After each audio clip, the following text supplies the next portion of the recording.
دو قوموں نے اپنا بڑا مقصد بنایا ہے. میں صاف صاف کہنا چاہتا ہوں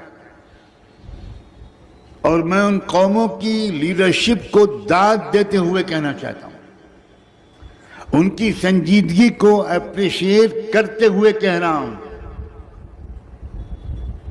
ان سے سبق سیکھنے کے ارادے سے کہہ رہا ہوں. ایک وہ قوم ہے جو یہودی ہے. کاش کے زیادہ وقت ہوتا اور میں تاریخ سناتا. ایک وقت آیا کہ یہودیوں کا نے طے کیا کہ ہمارا ایک قومی نسب العین ہونا چاہیے. سینکڑوں سال تک یہودی بھی ہماری آپ کی طرح رہے, کمانا, کھانا, بچے پیدا کرنا, مر جانا, عیاشیاں کرنا, کوئی قومی مقصد نہیں تھا ان کا, بالکل ہماری آپ کی طرح. ایک شخص اٹھا ان میں جس کا نام تھا تھیوڈر ہیرزل. سوئٹزرلینڈ کے شہر باسل میں اس نے چند مشہور یہودی علماء کو, انٹلیکچوئلز کو, سمجھداروں کو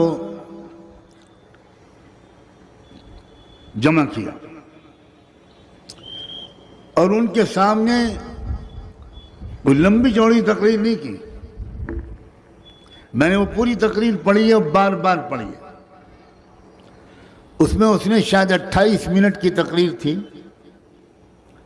اور اس نے یہی کہا کہ آج ہم ایک غلطی سے توبہ کرنے کے لیے آپ کو بلایا ہے.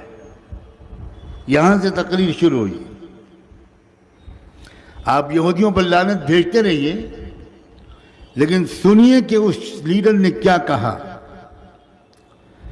ہم نے غلطی سے توبہ کرنے کے لیے آپ کو تکلیف دی ہے اور وہ غلطی یہ ہے کہ ہمارے پیغمبر موسیٰ نے ایک ذمہ داری ہم پر رکھی تھی.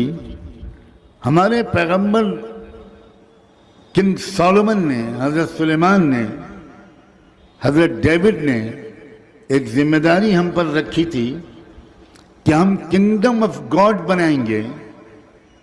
یہ لفظ تھا. ہم ایک یہودیوں کا ہوم لینڈ بنائیں گے اور واپس لائیں گے پوری دنیا کے یہودیوں کو اس بیت المقدس کے علاقے میں جہاں کے اوریجنلی وہ کبھی باشندے تھے.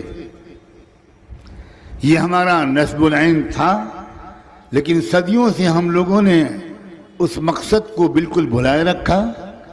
کھاتے کماتے رہے اور اتنا کماتے رہے کہ دنیا کی اکنامی پر ہمارا کنٹرول ہو گیا.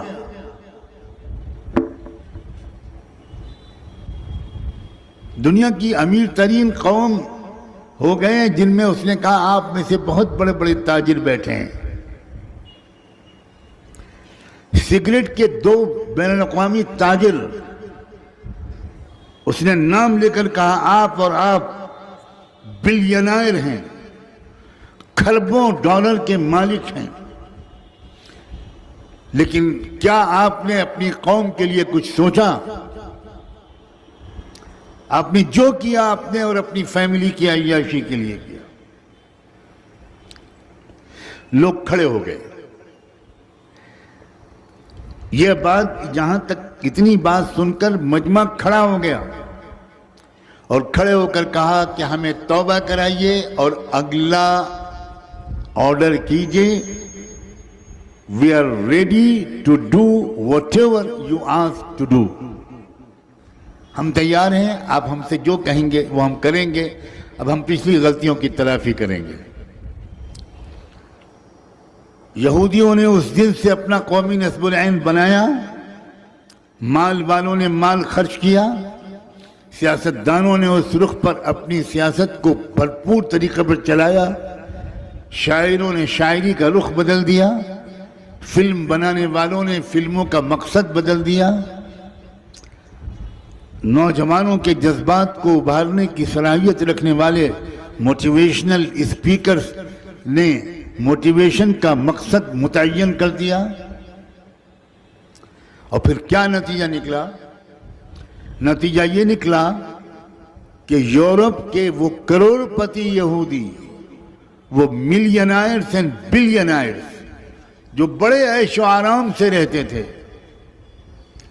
5 کاریں ان کے بنگلے میں ہوتی تھیں، راج کر رہے تھے وہ، انہوں نے اس قومی نصب العین کے لیے اتنی بڑی قربانی دی کہ یورپ کے اس پرسکون ماحول کو چھوڑ کر وہ فلسطین کے دیہاتوں میں جا کر کچے گھروں اور جھوپڑیوں میں انہوں نے رہنا شروع کیا، جہاں بجلی بھی نہیں تھی اور جہاں پانی بھی نہیں تھا۔ کیا آج تک آپ نے یہودیوں پر لعنت بھیجنے کے سوا آپ نے یہودیوں کی تاریخ کبھی کسی سے سنی ہے؟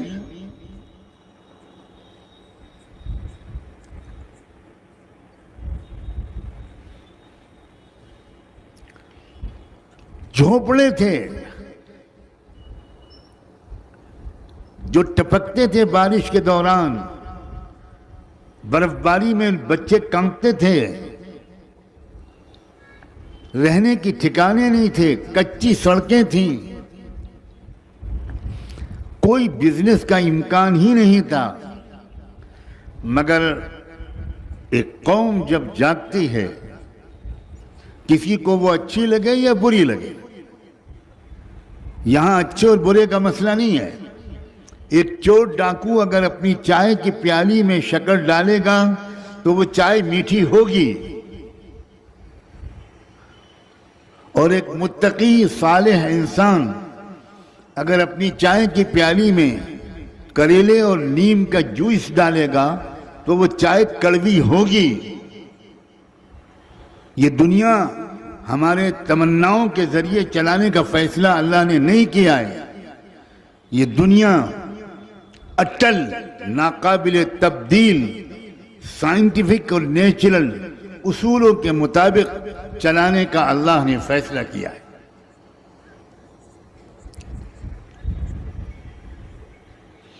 یہودیوں نے ایک نصب العین بنایا، اس کے لیے انہوں نے جان لگائی، مان لگایا، قربانیاں دیں۔ بیوی نے کہا میں نہیں جاؤں گی، شوہر نے کہا کہ ٹھیک ہے تم یہی رہو میں جاؤں گا۔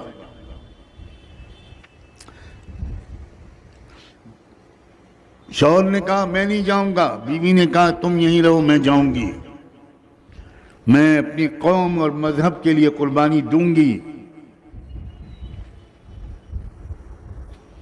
یہ ایک قوم کا تذکرہ ہے، یہیں پر رکتا ہوں۔